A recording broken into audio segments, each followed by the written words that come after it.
સારો સૌ મોટો જ ને એટલો મોટો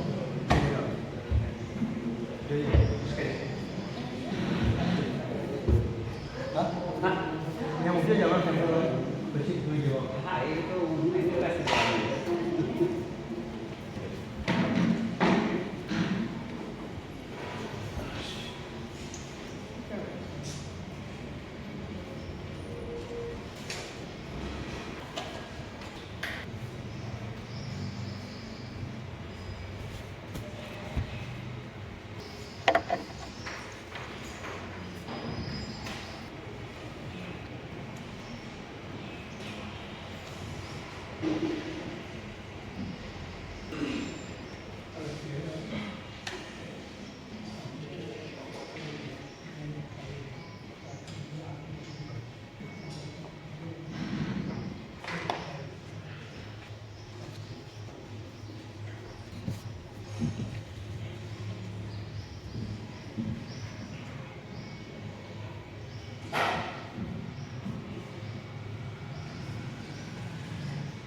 श्यामी कमाल मंदिर जय श्री राय अभिवंदन श्यामी कमाल मंदिर जय श्री राय अभिवंदन नमस्कार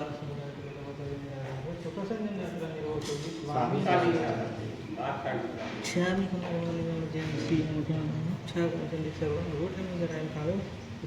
राय जम किंची अपदवर्तन प्रत्यय बाणे बणे वचाले सलरे उच्चासने समासंत वादरे भाषा जंगि मुच्चन परिणाम सोमम अवरादु पे जाना अहम न जाना छा छाव जय श्री राम देवनंदन छा गंदी सब वाणा संदेश छा जय श्री राम देवनंदन छा गण संदेश वाणा लेसु छा जय श्री राम देवनंदन कार्य भगवान बताए कर वाणा बताता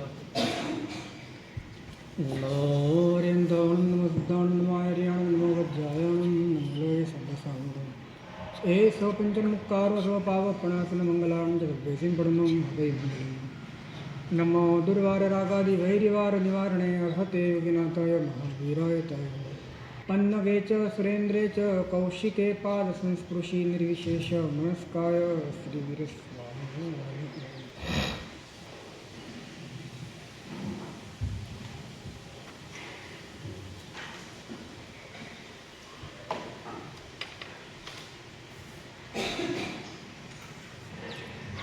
ચેતનાનું પોતાના અસ્તિત્વમાં સ્થિતિસ્થાપન થાય એને માટે બહિર્મુખ ગતિ એનો સંકોચ અને અંતર્મુખતાનો પ્રયાસ એનું નામ ધ્યાન છે. ચેતના પોતાના સ્વભાવમાં સ્થાપિત થવી જોઈએ. ચેતના પોતાના મૂળ સ્વરૂપમાં પ્રતિષ્ઠિત થવી જોઈએ. એ માટે પોતાની બહિર્મુખતાનો સંકોચ અને અંતર્મુખતાનો પ્રયાસ એનું નામ ધ્યાન છે. ચેતના એને કોઈ અંદર બાજુ લાવવાની છે એવી વાત નથી.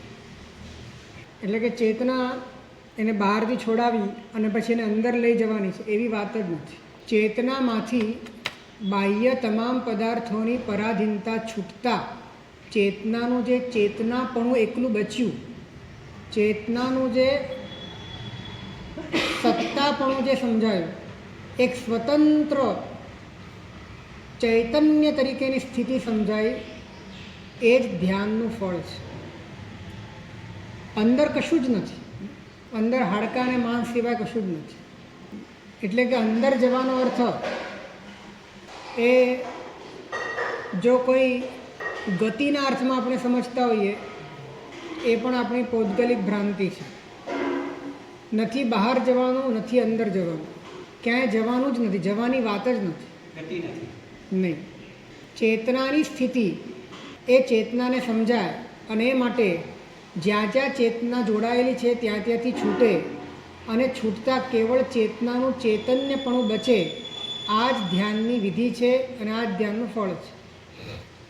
જ્યારે પણ ભીતર જવાની વાત આવે ત્યારે ભીતરનો અર્થ અંદર નહીં સમજવાનો કે શરીરની અંદર, હૃદયની અંદર, નાભીની અંદર, એવું કંઈ છે જ નહીં. ભીતરનો અર્થ એટલો જ છે કે તમે ઈતરમાંથી છૂટ્યા પછી જે બચ્યું તે ભીતર, બસ.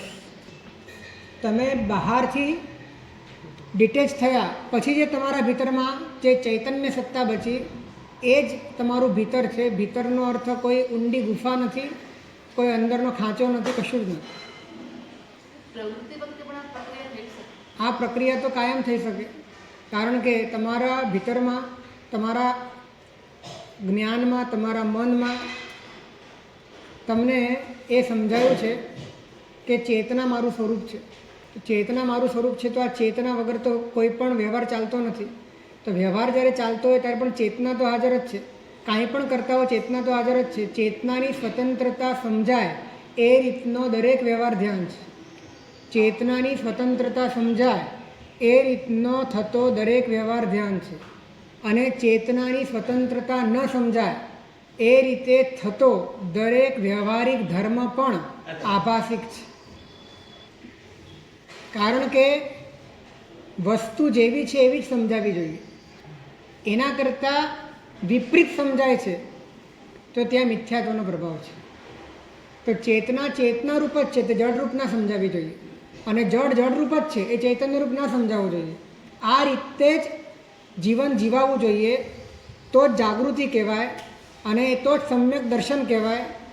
તો જ એના માધ્યમે તમારા દરેક વ્યવહારો, આમ આપણે જીવિચાર નવતત્વને બધું ભણ્યા, કર્મગ્રંથ ભણ્યા, દુનિયાનું સ્વરૂપ જાણ્યું ત્યારે આપણને એટલી વાતનો તો ખ્યાલ આવ્યો કે એક પણ આકાશ પ્રદેશ એવો નથી કે જ્યાં અનંતા જીવો નથી. બરાબર છે ને? એક પણ આકાશ પ્રદેશ એવો નથી જ્યાં અનંતા જીવો નથી. એ સિવાય પૃથ્વી કાય, આપકાય, તેઓ કાય, વાવકાયના સૂક્ષ્મ જીવો તો છે જ પાછા, નિગોદિયા જીવો છે અને અત્યંત સૂક્ષ્મ કોટીના ત્રસ જીવો પણ છે. તો તમે એક પણ ડગલું માંડો કે હાથ હલાવો, તમારી આંખ પટપટાવો, નાનામાં નાની ક્રિયા પણ એવી નથી કે જે બીજા જીવોને પ્રતિઘાત ન થાય જ ને. તો પછી હિંસાનું પાપ લાગે કે ન લાગે? હું આ એટલા માટે કહેવા માગું છું કે ચેતનાની સ્વતંત્રતા જેને સમજાય છે એને સંપૂર્ણપણે શરીર આદિનું કર્તૃત્વ છૂટી જવાના કારણે અને શરીર આદિના સુખ માટેની કોઈ પણ પ્રવૃત્તિ કે ઈચ્છા ન હોવાના કારણે અવશ્યપણે થતી વિરાધનાઓનું પાપ નથી લાગતું. પરંતુ જો આવું ના હોય તો એને વિરાધનાનું પાપ લાગે, એમ મારે કહેવું છે. અજ્જથ વિસોહીએ જીવનિકા એહિમ સંથડે લોગે દેશીયમ અહિંસગત્તમ જીણવરેહિમ તેલુક્ક દંસીહિમ. ઓગ નિરુક્તિની આ ગાથા છે કે અધ્યાત્મની વિશુદ્ધિ હોવાથી જીવ નિકાયથી ભરેલા સંપૂર્ણ લોકમાં મુનિઓનું અહિંસકપણું ત્રિલોકદર્શી એવા પરમાત્માએ બતાડ્યું છે. શેના કારણે? અધ્યાત્મની વિશુદ્ધિથી. જો અધ્યાત્મની વિશુદ્ધિ નથી તો જીવ નિકાયથી ભરેલા આ લોકમાં ડગલે ને પગલે વિરાધના છે. તમે કાંઈ ન કરો તો પણ પચખાણનો અર્થ શું છે? પ્રત્યાખ્યાન. પ્રત્યાખ્યાન એટલે પ્રતિઆખ્યાન. પ્રતિઆખ્યાન એટલે કે સામે તમે ના પાડો છો. તો કોની સામે તમે ના પાડો છો? તમે કોને લઈને ના પાડો છો? તમે સ્વપક્ષ નક્કી હોય ને તો પછી પરપક્ષમાં પ્રતિઆખ્યાન થાય. પ્રતિઆખ્યાનની વાત છે.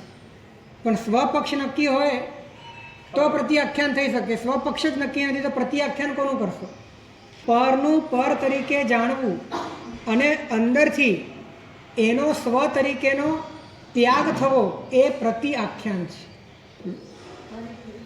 આપણે તો એવું સમજાવીએ કે તમે પચખાણ કરી બાધા લઈને નિયમ કરી લો એટલે પાપથી અટકી. એક વાર એમાં રાખજો કે જેટલાનો નિયમ કર્યો એટલું મારું નહીં કે સંપૂર્ણ પર મારું નહીં. સંપૂર્ણ બરાબર. એટલે સમ્યક દર્શન આવે ને, સમ્યક દર્શન આવે ત્યારે માન્યતામાં તો એટલે કે અનુભૂતિના સ્તરે આટલી વાત તો ખબર પડી જ જાય છે કે સંપૂર્ણ પર મારું નહીં, સમસ્ત પર મારા નહીં, મારા નહીં ને હું નહીં, આટલું તો સમ્યક દ્રષ્ટિને ખ્યાલ આવી જ જાય. હવે જેમ જેમ એની સ્થિરતાનું બળ વધતું જાય તેમ તેમ એ આ પર છે એ તો એની સમજણમાં હતું જ, પરંતુ એ પર છે તો હવે મારે એનામાં પ્રવૃત્તિ કરવાની કોઈ આવશ્યકતા નથી એવું બળ એનું જેમ જેમ પેદા થતું ગયું તેમ તેમ વીરતિ આવતી. તો એ બળ ઉત્પન્ન થવાના કારણે જે નિષેધ ઊભો કર્યો એણે એ પ્રતિઆખ્યાન છે. એને પરને લઈને નિષેધ કર્યો કે હવે આમાં મારું કંઈ કામ નથી, હવે આમાં મારો પ્રવેશ નથી. એટલે આપણે સૌથી શરૂઆતની વાચનામાં એક વાત સ્પષ્ટ કરી કે પહેલાં જ્ઞ પરિજ્ઞા અને પછી પ્રત્યાખ્યાન પરિજ્ઞા. પ્રત્યાખ્યાન જ્ઞ પરિજ્ઞા વગર ના આવે. જ્ઞ એટલે કે પોતાની ચેતના, જ્ઞ એટલે કે આત્મ સ્વભાવ, એની પરિજ્ઞા હોય એટલે કે એનું જ્ઞાન હોય, પોતાના ચૈતન્યની સ્વતંત્રતા જેને સમજાય એને જ અજીવમાં પોતાનું કાંઈ જ સ્વાર્થ બચ્યો નથી, અજીવ પદાર્થમાં પોતાનું કોઈ પ્રયોજન નથી, પર પદાર્થમાં પોતાની કોઈ સંબંધ નથી. એ વાત એને સમ્યક દર્શન થતાં સમજાઈ જાય છે. સમજાયા પછી જેમ જેમ એનું બળ વધતું જાય છે તેમ તેમ પરને લઈને પ્રત્યાખ્યાન થતું જાય છે કે હવે મારી અહીંથી પણ નિવૃત્તિ, અહીંથી પણ નિવૃત્તિ, અને જ્યારે સર્વ પરથી નિવૃત્તિ થઈ જાય ત્યારે એને સર્વવૃત્તિ કહીએ છીએ. આંશિક નિવૃત્તિ થાય તો એને આપણે દેશવૃત્તિ કહીએ છીએ. પણ આ પર છે એવો બોધ એ તો સમ્યક દર્શન થાય કઈ રીતે, પછી થાય કઈ રીતે? સમ્યક દર્શન આજે જ આવ્યા છો. સમ્યક દર્શન એનો સ્વરૂપ છે તત્વાર્થની શ્રદ્ધા. તત્વાર્થ શ્રદ્ધાનું સમ્યક. હવે આ શ્રદ્ધા એ મનનું પરિણામ છે કે આત્માનું પરિણામ છે? શ્રદ્ધા એ મનનું પરિણામ કે આત્માનું પરિણામ? આત્માનું પરિણામ. શ્રદ્ધા સિદ્ધ ભગવંતોમાં હોય કે ના હોય? શ્રદ્ધા નામનો ગુણ સિદ્ધ ભગવંતોમાં હોય કે ના? જો શ્રદ્ધાને સમ્યક દર્શન માનીએ અને સમ્યક દર્શન જો સિદ્ધોમાં માનીએ તો શ્રદ્ધાને સિદ્ધોમાં માનવી જ જોઈએ. ફરીથી જો સિદ્ધ ભગવંતોમાં સમ્યક દર્શન માનતા હોઈએ તો સિદ્ધ ભગવંતોમાં શ્રદ્ધાન માનવું જ પડે. અને શ્રદ્ધાન માનીએ અને શ્રદ્ધાનને સમ્યક દર્શન માનીએ તો એ શ્રદ્ધાન એ મનનું પરિણામ લેવો કે આત્માનું પરિણામ લેવો? આત્મા. ગૂંચવાઈ ગયા લાગો છો. તત્વાર્થની શ્રદ્ધા એ સમ્યક દર્શન છે, આવું સૂત્ર છે તત્વાર્થનું. તો શ્રદ્ધાન એ સમ્યક દર્શન છે. હવે આ સમ્યક દર્શનનું લક્ષણ છે. લક્ષણ એવું હોય કે અતિવ્યાપ્તિ અવ્યાપ્તિ અને આ સંભાવના દૂષિત ના હોવું જોઈએ. તો સિદ્ધ ભગવંતોમાં પણ આ લક્ષણ ઘટવું જોઈએ. તો સિદ્ધ ભગવંતોમાં પણ સમ્યક દર્શન તો હોય જ. તો એ સમ્યક દર્શનમાં પણ લક્ષણ તો આ જ હશે, કેમ કે આ લક્ષણ ઉમાસ્વાતીજી ભગવંતે બનાવ્યું છે. તો તત્વાર્થનું શ્રદ્ધાન એ સમ્યક દર્શન છે. તો આ જે શ્રદ્ધાન છે એ શ્રદ્ધાનનો અર્થ શું કરવો એ બહુ મહત્વપૂર્ણ છે. એ શ્રદ્ધાનનો અર્થ જો આપણે માનસિક શ્રદ્ધા કરીએ તો સિદ્ધ ભગવંતોમાં નહીં બેસે. માન્યતા કરીએ તો સિદ્ધ ભગવંતોમાં નહીં બેસે. રુચિ કરીએ જે રાગરૂપ છે, જે ગમારૂપ છે, ગમવારૂપ છે, એવી રુચિ અર્થ કરીએ તો પણ સિદ્ધ ભગવંતોમાં નહીં બેસે. તો શ્રદ્ધાનનો અર્થ શું કરશું? શ્રદ્ધાનનો અર્થ પ્રતીતિ કરવો પડશે. પ્રતીત. અને એવી પ્રતીતિ એટલે કે અનુભૂતિ થવાના માધ્યમે જે પ્રતીતિ ઉત્પન્ન થઈ, જે શ્રદ્ધાન ઉત્પન્ન થયું એ મનનો પરિણામ નહીં, પણ આત્માનો. કારણ કે મન એ તત્વને સવિકલ્પ ભાવે જ જાણી શકે, અને સવિકલ્પતા છે ત્યાં ઉપાધિ છે, સવિકલ્પતા છે ત્યાં ભ્રાંતિ છે, સવિકલ્પતા છે ત્યાં આત્માનો શુદ્ધ પરિણામ નથી. તો શ્રદ્ધા ચોથા ગુંઠાણે શુદ્ધ હોય કે અશુદ્ધ હોય? ચોથા ગુંઠાણાની શ્રદ્ધા શુદ્ધ હોય કે અશુદ્ધ? શુદ્ધ શ્રદ્ધા હોય. કેમ કે જે અંશે નિરુપાધિકપણું તે જાણો ધર્મ, સમ્યક દ્રષ્ટિ ગુણ ઠાણા થકી જાવ લહે શિવ શરણ. એટલે ચોથા ગુંઠાણે પણ શુદ્ધ શ્રદ્ધાનો પરિણામ ઉત્પન્ન થાય છે. જો તમે માત્ર માનસિક શ્રદ્ધા માનો તો સિદ્ધ ભગવંતોની શ્રદ્ધા જુદી માનવી પડે, અથવા તો એમનામાં શ્રદ્ધા જ ન માનવી પડે. અને એવું માનવા છતાં સિદ્ધ ભગવંતોમાં આ લક્ષણ ન ઘટે, માટે શ્રદ્ધાન એને આત્માનો પરિણામ સમજવો જોઈએ, મનનો પરિણામ નહીં. હા, એ સ્વભાવ એટલે કે આત્મ પરિણામ એ સ્વભાવ છે, શુદ્ધ આત્મ પરિણામ છે. એટલે કે જેમ શુદ્ધ જ્ઞાન છે એમ શુદ્ધ શ્રદ્ધા છે. તો શુદ્ધ જ્ઞાન અને શુદ્ધ શ્રદ્ધા એટલે શું? જેમાં વચેટિયાની જરૂર ન પડે, વચેટિયાની મીડિયેટર દલાલ, જેમાં દલાલની જરૂર ન પડે એવું જ્ઞાન એ નિર્વિકલ્પ જ્ઞાન, શુદ્ધ જ્ઞાન. એવી રીતે જેમાં તમને શ્રદ્ધા માટે મન નામના દલાલની જરૂર ન પડે, તમને સાક્ષાત અંદરથી જ પ્રતીતિ થઈ ગઈ એવી જે શ્રદ્ધા છે તે શુદ્ધ શ્રદ્ધા છે. અને આવી શ્રદ્ધા હું પૂછું તમને કે ક્ષાયિક સમ્યક દ્રષ્ટિનું સમ્યક દર્શન અને સિદ્ધોનું સમ્યક દર્શન, આ બેના સમ્યક દર્શનમાં કોઈ ફેરફાર કરો? ક્ષાયિક સમ્યક દર્શન અને સિદ્ધોનું સમ્યક દર્શન એટલે ક્ષાયિક સમ્યક દ્રષ્ટિ ચોથા ગુંઠાણાનો, અને સિદ્ધો એ ગુંઠાણાઓને અતીત છે, એ હવે અજરામર પદ પ્રાપ્ત એમને કરી લીધું છે. એ સિદ્ધ ભગવંતો અને ચોથા ગુંઠાણે રહેલો ક્ષાયિક સંકેતી, બેના સમ્યક દર્શનનો કોઈ ફરક? એટલે ચોથા ગુંઠાણે જે હજી ભોગ વિલાસમાં ડૂબેલો છે, જે હજી અવિરતિમાં રહેલો છે, એવા ચોથા ગુંઠાણાવાળાની શ્રદ્ધા એ એની શ્રદ્ધા અને સિદ્ધ ભગવંતની શ્રદ્ધામાં કોઈ ફરક નથી. ક્ષાયિક થઈ ગઈ છે, ક્ષાયિક થઈ ગઈ. તો ક્ષાયિક અને ક્ષયોક્ષમમાં અને ક્ષાયિક અને ઉપશમમાં ભેદ કેટલો છે? તો કે ઉપશમવાળાને અને ઉપશમની ક્વોલિટી અને ક્ષાયિકની ક્વોલિટી સરખી છે, ક્વોલિટી સરખી છે. ફક્ત સમયનો ત્યાં પ્રશ્ન આવે છે, અંતર મુહૂર્ત પછી ફરીથી ઉદય શરૂ થઈ જાય છે. અને ક્ષયોક્ષમવાળાને એમાં થોડી અસ્થિરતા છે, કારણ કે સમ્યક્ત મોહનીયનો ઉદય હોવાના કારણે સમ્યક્ત મોહનીયના ઉદયથી સમજી લેજો. અહીંયા પાછું એક સૂક્ષ્મ વાત છે કે ઉદય મિથ્યાત્વ મોહનીયનો છે કે સમ્યક્ત મોહનીયનો? તો મિથ્યાત્વ મોહનીનું કાર્ય શું છે? મિથ્યાત્વ મોહનીનું કાર્ય મિથ્યાત્વ છે. મિથ્યાત્વ મોહનીનું કાર્ય મિથ્યાત્વ છે. સમ્યક્ત મોહનીનું કાર્ય મિથ્યાત્વ નથી. સમ્યક્ત મોહનીયનું કાર્ય મિથ્યાત્વ નથી. એટલે કે સમ્યક્ત મોહનીયની હાજરીમાં સમ્યક્ત્વમાં કોઈ પ્રોબ્લેમ નથી. કેમ કે મિથ્યાત્વ મોહનીય હોય તો સમ્યક્ત્વની હાજરીને પ્રશ્ન આવે. સમ્યક્ત મોહનીયની હાજરી પોતાને ઉત્પન્ન થયેલા સમ્યક દર્શન વિશે ભ્રાંતિ પેદા કરે છે, નહીં કે સમ્યક દર્શનનો લોપ કરે છે. ભ્રાંતિ પેદા કરી શકે. એટલે કે સમ્યક દર્શનની હાજરીમાં સમ્યક્ત્વ મોહનીયના કારણે સમ્યક્ત્વ હાજર હોવા છતાં પોતાને એવી પણ ભ્રાંતિ થાય કે મને હાજર નથી. સમ્યક્ત્વની હાજરીમાં પોતાના પરિણામ પર તરફ ઢળવાના કારણે સમ્યક્ત્વની જે એક નિર્ભ્રાંત અને નિશ્ચિંત પોતાનું વેદન છે, એ વેદનમાં ક્યાંક ચલ મલ અને અગાડ નૈશ્ચયિક સ્વરૂપે, ચલ એટલે કે કંઈક ચલિતતા, મલ એટલે કંઈક પ્રચ્છન્નતા, અને અગાડ એટલે કે એની અંદર એક આવરણ, ભ્રાંતિનું આવરણ આવે. પરંતુ એટલા માત્રથી સમ્યક દર્શન જતું નથી. સમ્યક દર્શન તો છે જ. ફક્ત સમ્યક્ત મૌનીયના કારણે તમને એ થોડીક અસ્થિરતા કે અસ્પષ્ટતાનો પ્રશ્ન ઊભો રહે છે.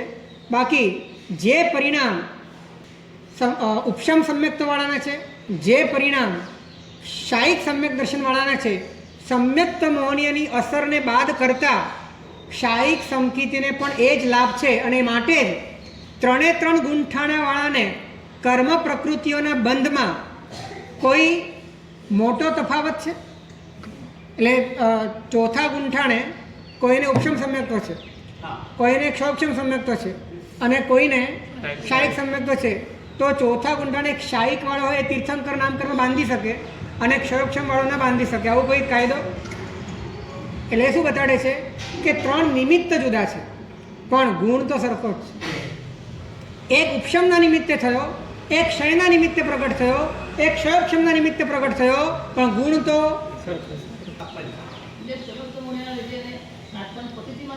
પ્રતીતિ ચાલુ હોય પરંતુ પ્રતીતિ એની એ નિરુપદ્રવ ના હોય. પ્રતીતિ ચાલુ હોય પણ એ સોપદ્રવ હોય. બસ આટલો જ ફરક છે. બાકી પ્રતીતિ પોતાનું કાર્ય તો કરે છે. જેમ ક્ષાયિક સમકીતીને પુણ્યનો જ અનુબંધ બંધાય તો ક્ષયોક્ષમ સમકીતીને પણ પુણ્યનો જ અનુબંધ થાય. જેમ ક્ષાયિક સમકીતીને એ ગમે તેવા ભોગોપભોગમાં પણ નિર્જરા કરે છે, બંધ અલ્પ કરે છે, તો ક્ષયોક્ષમ સમ્યક્તવાળાને પણ એ જ કાયદો છે. કાયદા કોઈને માટે બદલાતા નથી. એનો અર્થ એ થયો કે નિમિત્ત જુદા છે, ગુણની તાકાત તો ત્રણેયની સરખી જ છે. શંકા થઈ શકે પરંતુ એ શંકા હોવા છતાં પરિણામ પોતાનો ભ્રષ્ટ થતો નથી. શંકાનું કારણ છે સમ્યક્ત મૌન અને એ સમકીતની હાજરી હોવાના કારણે સમ્યક્ત મૌનીને પણ એ પોતે પોતાના આત્મબળથી ઓવરકમ કરી શકે છે.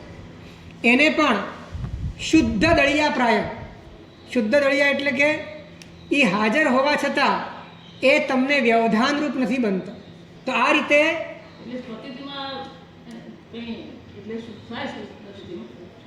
પ્રતીતિ ચાલુ હોય પરંતુ ચાલુ પ્રતીતિમાં પણ બાહ્ય પદાર્થો પ્રત્યેના પોતાના આંતરિક સંસર્ગના કારણે પોતાની પ્રતીતિ એ અત્યંત નિરાકુળપણે પોતાને વેદાવી જોઈએ.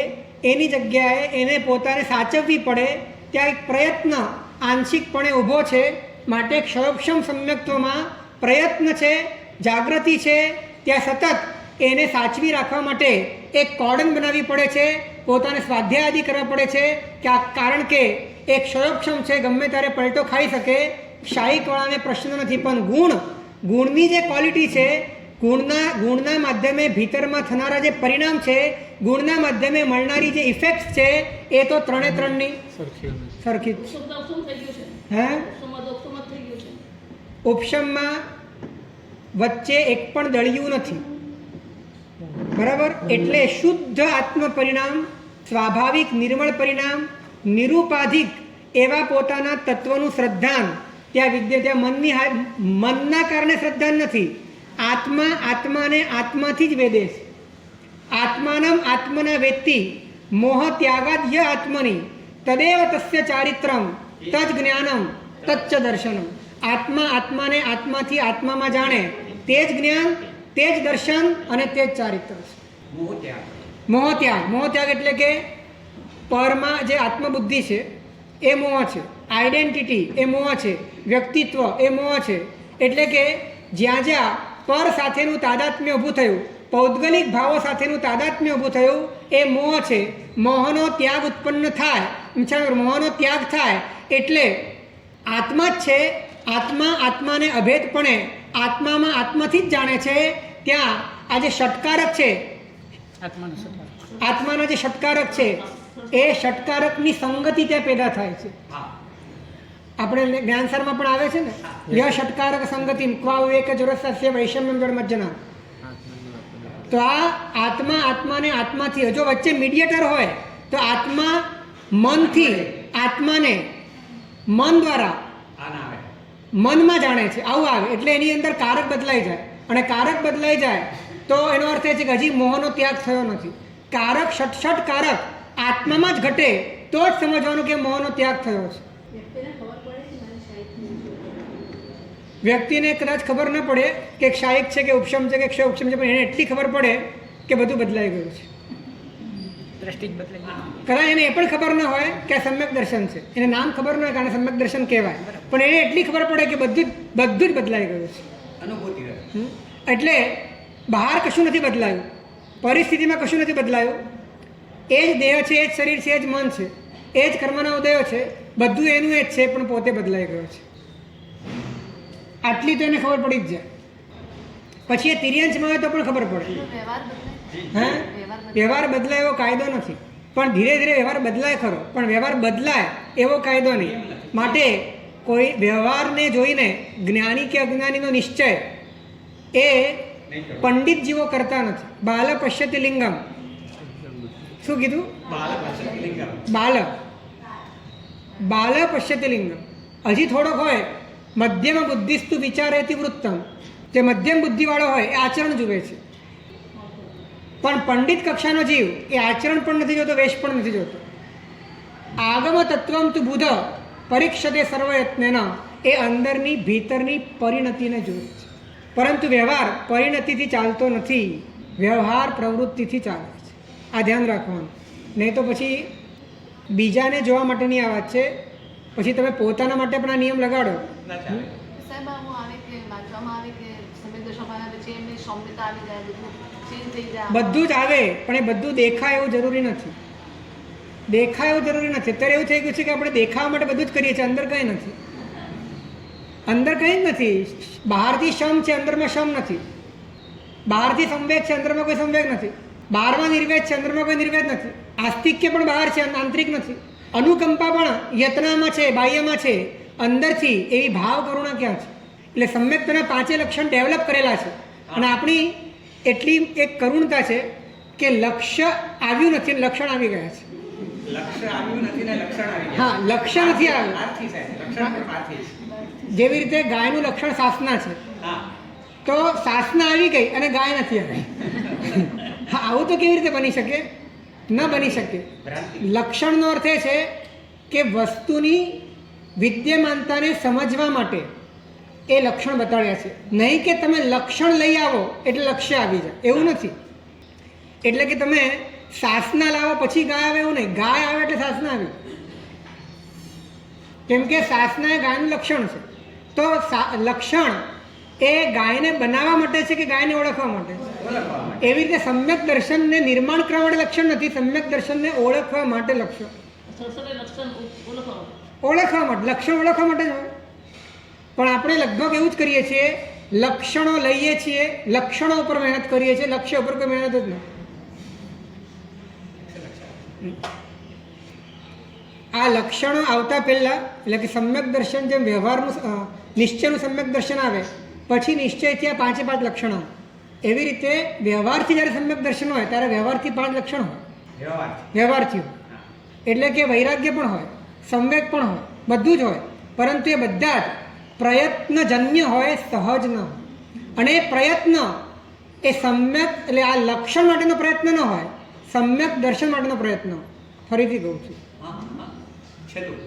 પ્રયત્ન લક્ષણ માટેનો ન હોય. એ લક્ષણો લાવીને પ્રયત્ન તો સમ્યક દર્શન માટે ન થાય. અત્યારે કેવું થઈ રહ્યું છે કે આપણે લક્ષણ માટે પ્રયત્ન કરીએ છીએ કે વૈરાગ્ય લાવી દઈએ, નિર્વેદ લાવી દઈએ, સંવેગ લાવી દઈએ. મહેનત લક્ષણો પર, પણ લક્ષણો દ્વારા લક્ષ્યને પ્રાપ્ત કરવા માટે, જો નૈશ્ચયિક લક્ષ્યને પ્રાપ્ત કરવા માટે વ્યવહારિક લક્ષણો દ્વારા તું પ્રયત્ન કરે તો તારા માટે વ્યાજબી છે. માત્ર વ્યવહારિક લક્ષણોમાં જ તારી ઇતિશ્રી થઈ જાય અને તું એને જ લક્ષ્ય માની દે તો તારો આખો માર્ગ ત્યાં અટકી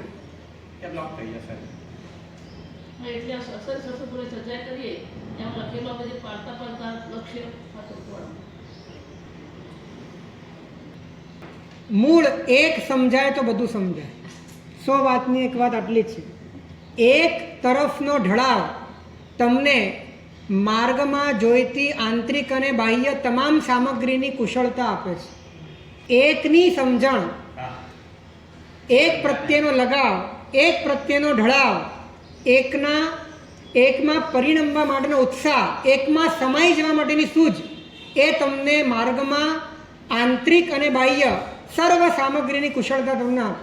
નહીં તો દરેક ડગલે ને પગલે ભટકવાનું છે, અટકવાનું છે, રખડવાનું છે અને અટકવાનું છે.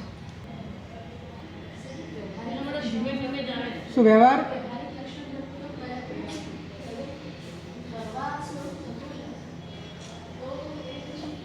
વ્યવહારમાં જે લક્ષણો છે, વ્યવહારના જે લક્ષણો છે, વ્યવહારિક સમ્યક દર્શનના જે લક્ષણો છે, એ વ્યવહારિક લક્ષણો પર પ્રયત્ન કરશો કે વ્યવહારિક લક્ષણોથી વ્યવહારિક સમ્યક દર્શનનો પ્રયત્ન કરશો?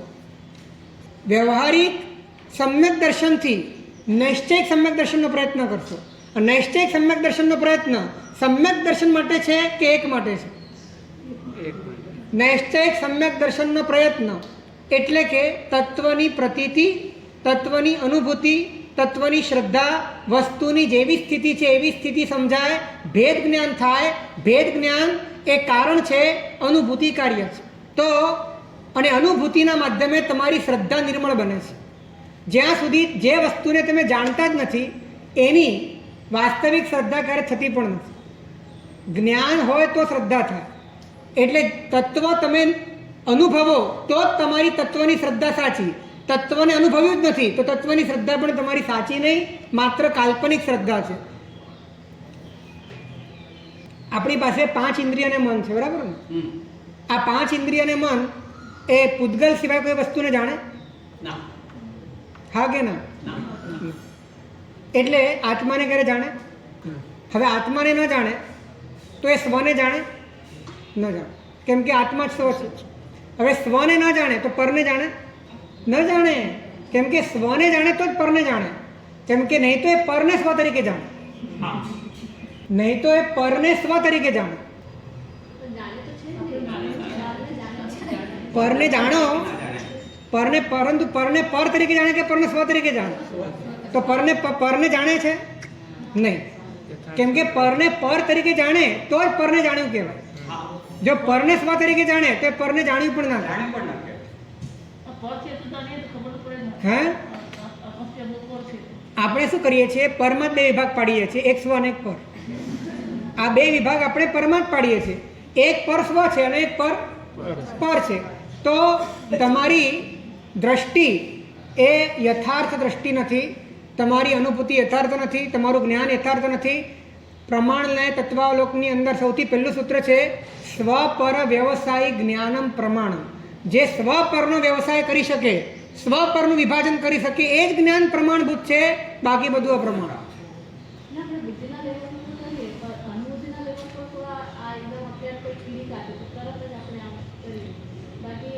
જો એ જે તમે કરો છો ને એ તમારા ચારિત્રનો પાર્ટ છે, પરંતુ તમે અનુભૂતિના લેવલ પર જાણો છો કે નથી જાણતા એ તમારા સમ્યક જ્ઞાન અને સમ્યક દર્શનનો પાર્ટ છે. 2 વસ્તુ જુદી છે. તમારા આચરણમાં તમારું ભેદ જ્ઞાન છલકાય એ ચારિત્ર છે, અને તમારી અનુભૂતિમાં તમારું ભેદ જ્ઞાન પ્રતિષ્ઠિત હોય એ સમ્યક દર્શન અને સમ્યક જ્ઞાનની વાત છે. ફરીથી હા, કીડી કરડે ખબર પડે, પરંતુ ખબર પડવાનો વ્યવસાય જ્યાં થઈ રહ્યો છે એ સ્વતંત્ર સત્તા છે, અને જેની ખબર પડી રહી છે એ વસ્તુ જુદી છે. આવો બોધ અનુભૂતિના કારણે જેને સતત વર્તતો હોય એની પાસે ભેદ જ્ઞાન છે.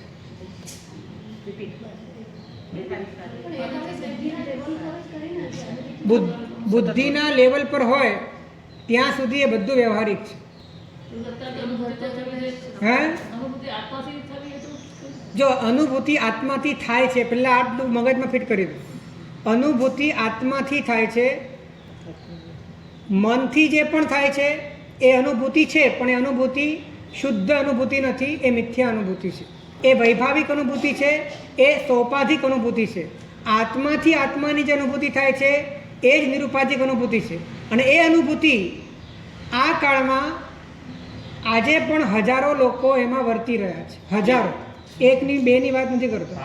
હજારો લોકો આજે પણ એ સ્થિતિમાં વર્તે છે કે જેમણે પોતાની શ્રદ્ધાના અંશમાં નિરુપાધિકપણું આવી ગયું છે, પણ ચારિત્રના અંશમાં નિરુપાધિકપણું નથી આવ્યું. 3 અંશ છે: દર્શન અંશ, જ્ઞાન અંશ અને ચારિત્ર અંશ. તો દર્શનના અંશમાં એટલે કે હુંપણું અને મારાપણું આ દર્શન અંશ છે, અને સારાપણું અને ખરાબપણું આ ચારિત્ર અંશ છે. તો હુંપણું અને મારાપણું આનું વેદન કરવા માટે મારે કોઈ પણ પર પદાર્થનું આલંબન ન લેવું પડે. મને જ મારા દ્વારા મારામાં હુંપણું અને મારાપણું વેદી શકું, મનની પણ જરૂર ન પડે એવી પોતાની નિરુપાધિક પ્રતીતિ અંદરમાં પ્રગટ થઈ ગઈ. પરંતુ હજી સારાપણું અને ખરાબપણું છે એ હજી ચાલુ છે.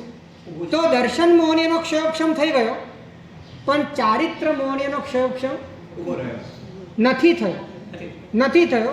એટલે 2 પ્રકારના વિકલ્પો થયા, વિકલ્પોની 2 કોટી થઈ. એક હુંપણું મારાપણું એ મિથ્યાત્વ સંબંધી વિકલ્પો, અને સારાપણું ખરાબપણું એ અવિરતિ સંબંધી વિકલ્પો. ફરીથી, હુંપણું અને મારાપણું એ મિથ્યાત્વ સંબંધી વિકલ્પ છે. વિકલ્પનો અર્થ એ છે કોઈ પણ જ્ઞેયને આધાર બનાવીને, જ્ઞેયનું આલંબન લઈને તમે તમારા મનમાં, તમે તમારી ચેતનામાં કોઈ પણ વૈભાવિક સ્થિતિ ઊભી કરો છો, એનું નામ વિકલ્પ છે. તમે હું માટે જ્ઞેયનો આધાર લીધો, જ્ઞેયાકારનો આધાર લીધો, પરનો આધાર લીધો. હું તો ચેતના છે, અને આધાર કોનો લીધો? જ્ઞેયનો. તો વિકલ્પ થઈ ગયો. મારું બધું મારામાં જ છે, પણ મેં બહારનો આધાર લીધો, તો એ વિકલ્પ થઈ ગયો. મારા સિવાય મેં કોઈ પણ જગ્યાએ હુંપણું અને મારાપણાનો આધાર લીધો, એ વિકલ્પમાં થઈ ગયો. પછી એ મનનો પણ લીધો તો પણ એ વિકલ્પ. એટલે બાકી બધું છૂટી ગયું, પણ મન એટલે હું અને મન એટલે મારું, તો પણ એ બહારની જ વસ્તુ છે. તો જ્યાં સુધી તમારે હું અને મારું આ વાસ્તવિક રીતે ચેતનામાં છે કે ચેતનાની બહાર છે? હવે ચેતનામાં રહેલી વસ્તુ ચેતનામાં ન સમજાય અને બહાર સમજાય તો એને યથાર્થ શ્રદ્ધા કહેવાય કે અયથાર્થ શ્રદ્ધા કહેવાય? અયથાર્થ કહેવાય. યથાર્થ તો ત્યારે જ કહેવાય કે જ્યારે ચેતનાને કોઈ પણ વચેટિયા વિના પોતાના જ પ્રકાશથી, પોતાના જ જ્ઞાન ગુણથી પોતાનું સ્વરૂપ પોતાના ભીતરમાં સમજાય. અને આવું જ્યારે થાય ત્યારે ચોથું ગુંઠાનું પ્રગટ. જ્યાં સુધી પ્રત્યો નથી અને આપણે અભ્યાસમાં છીએ એની શું? અભ્યાસમાં છીએ ત્યારે જે અનુભૂતિ અત્યારે વર્તી રહી છે એ અનુભૂતિ મિથ્યા લાગવી જોઈએ, અને જે અનુભૂતિ પ્રગટ નથી થઈ એ સાચી લાગવી જોઈએ. ફરીથી, જે અનુભૂતિ અત્યારે વર્તી રહી છે એ મિથ્યા લાગવી જોઈએ, અને જે અનુભૂતિ પ્રગટ નથી થઈ એ સાચી લાગવી જોઈએ. જે અનુભૂતિ અત્યારે ચાલી રહી છે એમાં જ્ઞેયના અંશને ગૌણ કરવો જોઈએ, જ્ઞાનના અંશને મુખ્ય કરવો જોઈએ. જે અત્યારે અનુભૂતિ ચાલી રહી છે એમાં પોતાની ચેતનાને વધુને વધુ જ્ઞેય પદાર્થોના પથારામાંથી સંકેલવી જોઈએ, અને જ્ઞાન તરફ, જ્ઞાન સામાન્ય તરફ, જે ગઈકાલે આપણે 4 વાત કરી હતી, વિજાતીય પ્રત્યય, સજાતીય પ્રત્યય, સમજાતીય પ્રત્યય અને સ્વજાતીય પ્રત્યય, એ ક્રમથી એને કઈ રીતે સંક્રાંત કરી શકાય, આ આખો પ્રયત્ન એ નીચેના ગુંઠાણામાં જ કરવાનો છે. પછી આગળ જતા જેમ જેમ શુદ્ધિ વધે છે તેમ તેમ એ સહજ થાય છે. તો શું વાત ચાલતી હતી આપણે?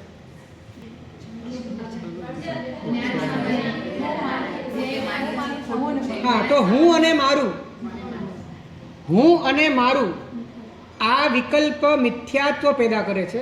સારું અને ખરાબ આ વિકલ્પ એ પ્રત્યાખ્યાન, અપ્રત્યાખ્યાન અને સંજ્વલન, અનંતાનુબંધી પણ હું સારું ખરાબ વિકલ્પ કરે છે. પરંતુ એ હું અને મારું એની સાથે જોઈન્ટ વેન્ચરમાં કરે છે. એટલે કે મને કોઈ વસ્તુ સારી એટલા માટે લાગી કેમ કે હું આ છું. દાખલા તરીકે મારી કોઈએ પ્રશંસા કરી અને મને ગમી ગઈ, તો મને એટલા માટે ગમી ગઈ કેમ કે હું આ છું. એટલે કે હું પણ હાજર છે, અને હુંને લઈને મારો સારો કે ખરાબનો વિકલ્પ છે. એટલે મારો જે સારા અને ખરાબનો વિકલ્પ છે એ માત્ર વિષયને લઈને નથી, પણ કોને લઈને છે? એટલે એને અનંતાનુબંધી કહેવાય. ખ્યાલ આવ્યો? અનંતાનુબંધી મિથ્યાત્વ સાથે જોઈન્ટ જ હોય, નિયમ છે. અનંતાનુબંધી એ મિથ્યાત્વની સાથે કાયમ સાથે જ હોય, સહચારી છે.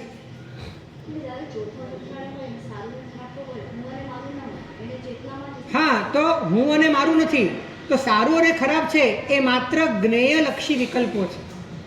એના માત્ર જ્ઞેયાભિમુખ વિકલ્પો છે. એ સારું ખરાબ પોતાના માટે નથી. પોતે તો આ બધાથી અછૂતો જ છે.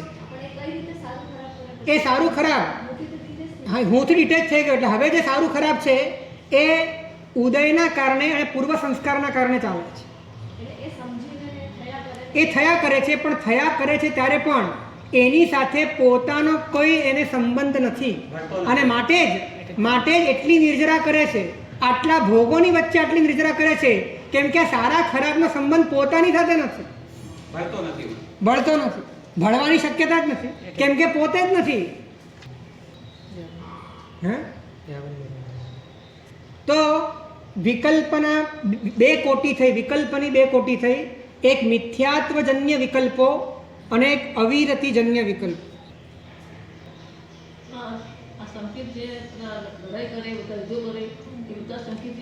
બધા અંદરથી નિરાળા, ન્યારા, એકદમ ઝાટકીને ઊભા થઈ શકે, ખંખેરીને ઊભા થઈ શકે, કંઈ ચોટે જ નહીં અંદરથી, કેમ કે પોતે નથી. એ પોતે નથી, પોતે જે છે સમજાઈ ગયું છે પોતાને, અને એ સ્થિતિ એમની કાયમ બરકરાર છે. માટે અંદરથી કનેક્શન થતું જ નથી. તમે વિચારો, ચક્રવર્તીઓનું સામ્રાજ્ય વિચારો, ઇન્દ્રોનું ઐશ્વર્ય વિચારો, એની વચ્ચે કઈ રીતે એ લોકો આમ એકાવતારી થઈ શકે, એટલા લઘુકર્મી થઈને જીવી શકે? આના વગર શક્ય જ નથી. એ ડિટેચ એટલા માટે હોય કેમ કે એ અંદરથી ઇનલાઇટ છે, અંદરથી અવેર છે, અંદરથી પોતાના ચૈતન્ય સત્તાની પરમ જાગૃતિ છે. અને માટે એ જાગૃતિનો જ એટલો બધો પ્રભાવ છે કે પર જ છે, આવું સમજાય જ છે. આના માટે કોઈ મહેનત કરવાની જ નથી. મહેનત કરવી પડે એનો અર્થ એ છે કે હજી અનુભૂતિ નથી. જેવી રીતે તમારી બાજુમાં રહેલા સાધ્વીજી એ તમે નથી, તમારી બાજુમાં રહેલા સાધ્વીજી એ તમે નથી, એને માટે કોઈ પ્રયત્ન નથી કરવો પડતો, કેમ કે પર છે, સમજાય છે. એ રીતે પોતાની ચૈતન્ય સત્તા સ્વતંત્ર સમજાતા સમસ્ત પર તરીકે સહજ રીતે સમજાય છે. વ્યવહાર કરી શકે પ્રાણી સાથે, ભક્તો સાથે, દેવતાઓ સાથે.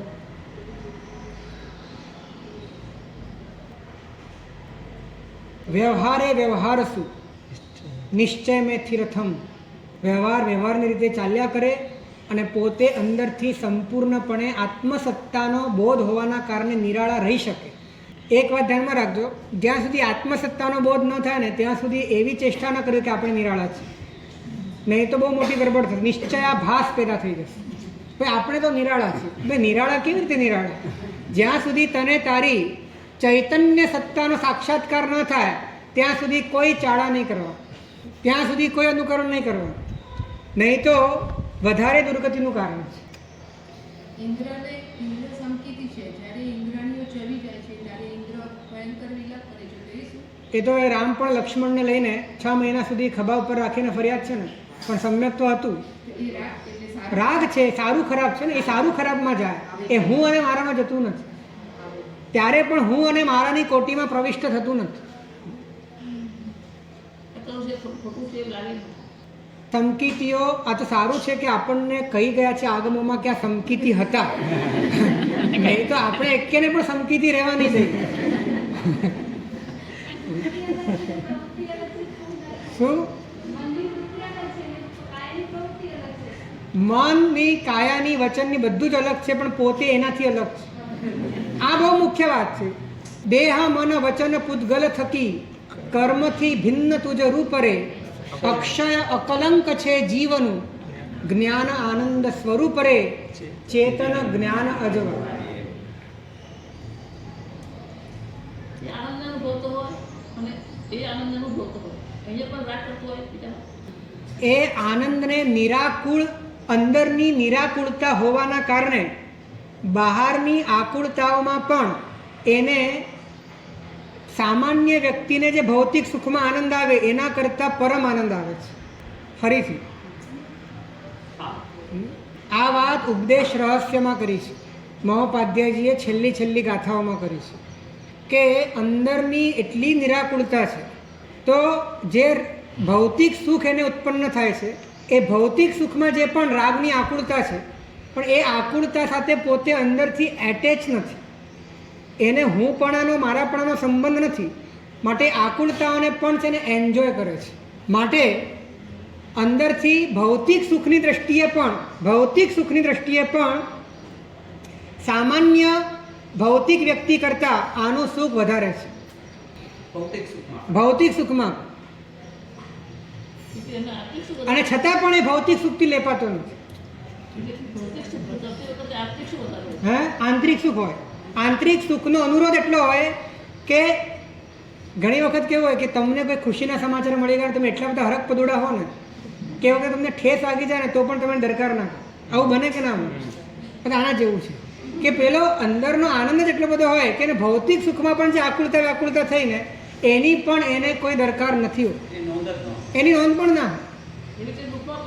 દુઃખમાં પણ લોક પ્રકાશ નામના ગ્રંથમાં લખ્યું છે કે સામાન્ય નારકી કરતાં જે સમ્યક્તવાળો નારકી છે એની વેદના અસંખ્ય ગણી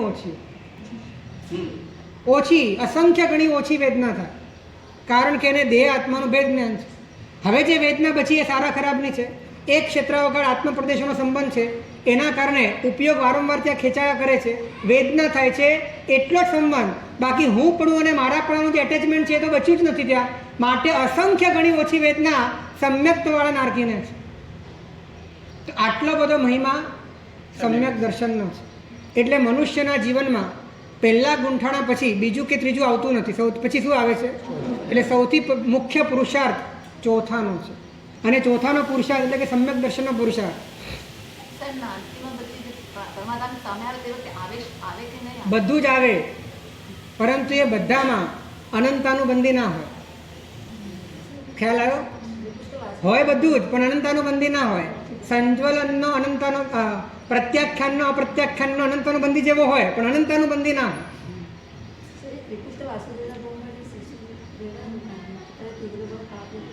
ત્યારે તો ઓલરેડી પોતે સમ્યક દર્શનમાંથી મિથ્યાત્વમાં ચાલ્યા ગયા હોય એવી સંભાવના છે, કેમ કે એ પછી તો પોતે નરકમાં પણ ગયા છે, અને મિથ્યાત્વ હોય તો જ નરકે જવાય એ નિયમ છે. એટલે સમ્યક દર્શનની હાજરીમાં તમે ક્યારે પણ નરકનું આયુષ્ય બાંધી શકતા નથી. પણ સમ્યક દર્શનની હાજરીમાં સારું અને ખરાબ એના વિકલ્પો કે એની પ્રવૃત્તિઓ હોઈ શકે, પરંતુ એ પ્રવૃત્તિઓ અને વિકલ્પો પણ અંદરથી નિરાળા રહીને થાય છે. પરિણામે એને અસાર લાગે છે, આત્મબળ વધે છે, ધીરે ધીરે ઘટે છે, વીરતી વધતી જાય છે, દેશવીરતી 6ઠું 7મું આવે છે, જીવન ઉદ્યોત બને છે, જીવન ઉન્નત બને છે, જીવન ઉચકાય છે, કારણ કે ભીતરમાં એ વસ્તુ ખુલી ગઈ છે. તો બે પ્રકારના વિકલ્પો, એક મિથ્યાત્વજન્ય છે અને એક કષાયજન્ય છે, અવિરતિજન્ય છે. તો મિથ્યાત્વજન્ય વિકલ્પો ટળ્યા એટલે કે કોઈ પણ જ્ઞેયનું આલંબન લીધા વગર, શરીરનું આલંબન નહીં, મનનું આલંબન નહીં, લાગણીનું આલંબન નહીં, કોઈ આઈડેન્ટિટીનું આલંબન નહીં, કોઈ પરપદાર્થનું આલંબન નહીં, કોઈ આલંબન નહીં, પોતે જ પોતાને પોતાનામાં અનુભવે છે, નિરાલંબન પોતાને પોતાનામાં અનુભવે છે. આવી જે પ્રતીતિ પેદા થઈ એ તત્વની પ્રતીતિ છે, કેમ કે અહીંયા કોઈ મિક્સ મસાલાવાળી વાત નથી, વચેટિયાની વાત નથી, અહીંયા કોઈ સંક્રમિતતાની વાત નથી, મિશ્રણની વાત નથી.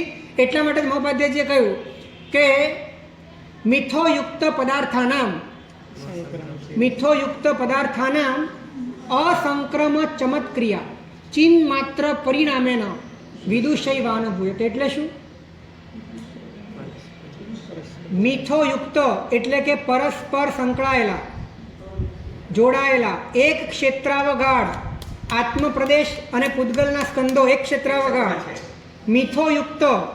મિથોયુક્ત એટલે કે પરસ્પર જોડાયેલા એવા પદાર્થોમાં પણ અસંક્રમ ચમત્ક્રિયા, જોડાયેલા હોવા છતાં પરસ્પર સંક્રમિત નથી થતા એવો જે ચમત્કાર છે એ માત્ર પોતાના જ્ઞાન સ્વભાવમાં ડૂબેલા એવા વિદુષા એટલે કે સમ્યક દ્રષ્ટિ વડે જ અનુભવમાં આવે છે. આટલા સ્પષ્ટ પાઠો છે, પરંતુ ખબર નહીં કે પોતાને પોતાના તરફ જવાનો જાણે કે કોઈ ઉત્સાહ જ નથી. સૌથી નજીક પોતે છે. આ દુનિયામાં સૌથી નજીક શબ્દ બોલો પણ અપમાન છે. પોતે જ છે. જે પોતે છે એના સિવાય આખા વિશ્વમાં બધે જ પોતે ફરવા તૈયાર છે, ભટકવા તૈયાર છે, રખડવા તૈયાર છે, ફેલાવા તૈયાર છે, પણ જે પોતે છે એમાં જાગૃત થવા તૈયાર નથી. તો એક વાત સમજી લઈએ અને પછી પૂર્ણ કરીએ કે બે પ્રકારના વિકલ્પો, એક મિથ્યાત્વજન્ય અને એમાં મિથ્યાત્વજન્ય વિકલ્પો ટળ્યા તો દર્શનના અંશમાં નિર્વિકલ્પતા આવી ગઈ ને. દર્શનના અંશમાં ચારિત્રના અંશમાં નથી આવી. તો ચારિત્રના અંશમાં નિર્વિકલ્પતા ક્યારે આવે છે? તો કે 7મે ગુંઠાણે.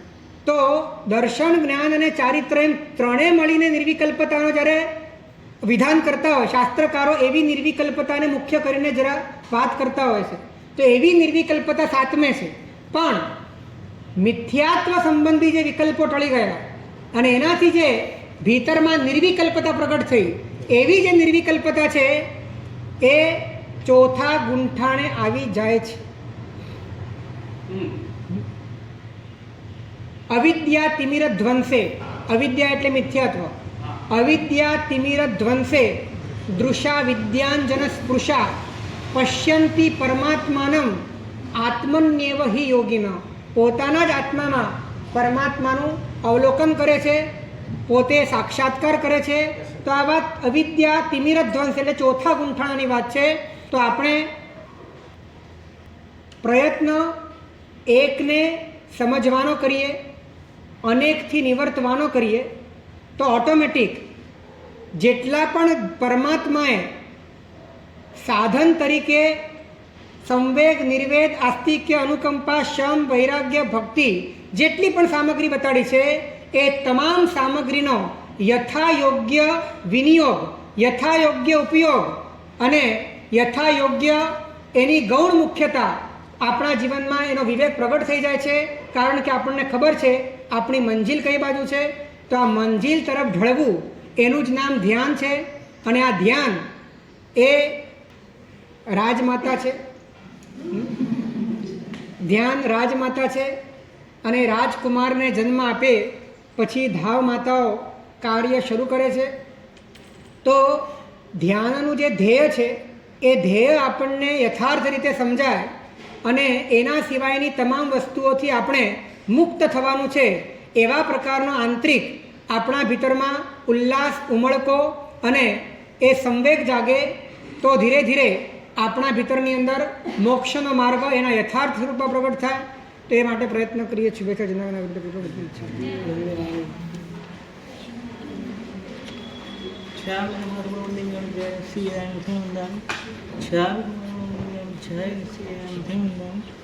कार सूर्य को जो दिना में कपड़े में यात्रा जो हो छोटी स्वामी शास्त्र बात करने के बाद छावी कुमार मंदिर वाले जैसी है वडनदान छावी मंदिर सर्वर बोर्ड में रहने का इच्छम का मेरा जंगल जे बड़े बड़े प्रति बारे में आचे आलावे सलावे चार जन समाज बात पर तुम मुझे मैडम सोमा बारे बात पे जान अहम न जाने जैसे छावी कुमार मंदिर वाले जैसी है सर्वमंगल मांगल्यम सर्वकल्याण कारणम प्रधानम सर्वधर्माणां जयनं जयति